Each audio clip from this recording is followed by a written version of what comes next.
Hey, good morning. Welcome to another edition of the Higher Grounds podcast and its morning minute meditation. Today, my attention is drawn to Luke chapter number 2, primarily the last part of that chapter where Jesus is aged 12. At the age of 12, he goes with his parents to the temple for the Passover. When he gets there and the festivities are over and done, the family heads home. Only Jesus doesn't go with them. Jesus is still back at the temple. They go a day's journey and then turn around and do a 3-day trek to find him. And they do find him. They find him right where he had been all along, right there in the temple. They found him in the temple with the doctors and the scribes and the Pharisees and all of those good guys, if you will. He's answering questions and asking questions about the law.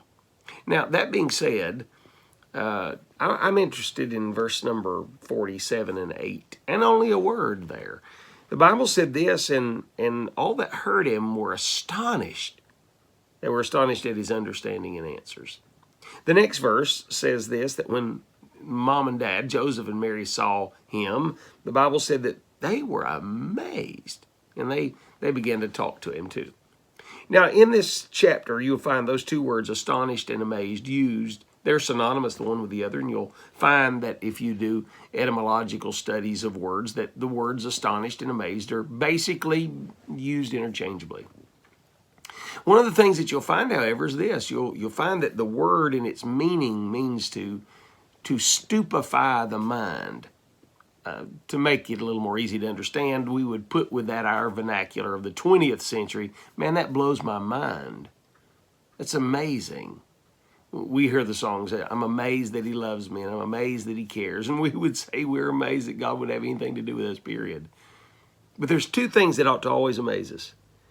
They were amazed when they found him in the house of God. When we get to the house of God on Sunday and God's there, it ought to amaze us that God would come by to show up and to meet with us.